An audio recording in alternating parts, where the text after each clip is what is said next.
السلام عليكم ورحمة الله وبركاته.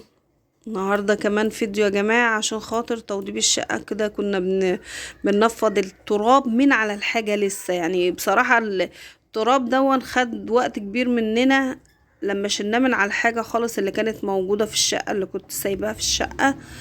ودلوقتي جبنا مكنسة، قلنا مش هينفع غير بالمكنسة زي ما شفتوا حضراتكم في الفيديو اللي فات. بنشيك كده لان التنفيض لما بنيجي ننفض غرق الدنيا تراب خالص وبقى خارج على الجيران بره، طبعا مش هينفع. جبنا المكنسة على اساس ان احنا نشفط بقى بس التراب كده، نشيل بقى التراب وبعد كده نبقى نخرج الحاجة نتصرف فيها يعني، لان ما كانتش هتنفع ان احنا نشيلها وننزلها وهي بالتراب اللي هي فيها ده خالص. فاحنا جبنا المكنسة اهو بنشيل التراب. تراب كتير جدا يا جماعة، كتير جدا. اهو بنمسح الكراسي اهو الخشب، ودلوقتي هنشيلها ننزلها تحت في الشارع. و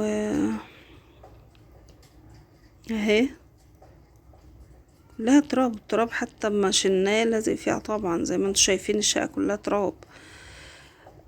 طبعا يا جماعة باجي مش عايزة اخوف حد والله، بس برضو بنيجي كل ما بنيجي بنسمع خبط وبنسمع حاجات بتقع.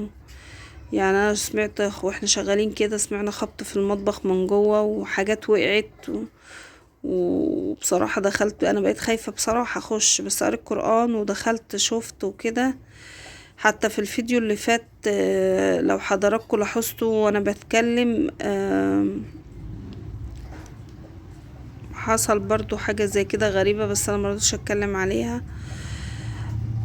فدخلت شفت المرة اللي فاتت برضو والمرة دي، يعني بلاقي الحاجة زي ما هي، يعني انا سامعة من بره الحاجة وقعت بس بلاقي الحاجة زي ما هي، بلاقيش حاجة بتقع. ف ربنا يسترها يعني. فكده احنا بننزل كده النيش دون برضو طبعا بقاله سنين، ننزل بقى الحاجة اللي هي فيه اهو زي ما انتم شايفين كله من جوه ومن بره وكله تراب. يعني احنا بنفضل الحاجة بقى اللي هي فيه دي عشان خاطر هو نفسه تقيل قوي قوي قوي. شوف يا جماعة الفران مبهدلاه. شايفين اوريكم ان هو فيه تراب كتير وكده. هنشيل الحاجة دي كلها هننزلها، بس احنا بنخف الحاجة اللي فيه لان هو اصلا الخشب بتاعه من زمان والخشب بتاعه زان فتقيل جدا.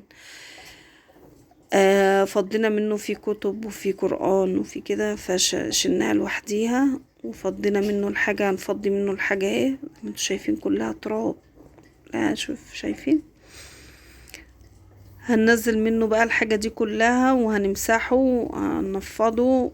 بعد كده يا جماعة هتابع معاكم برضو بقية الترويق بتاع الشقة، لان كده الفيديو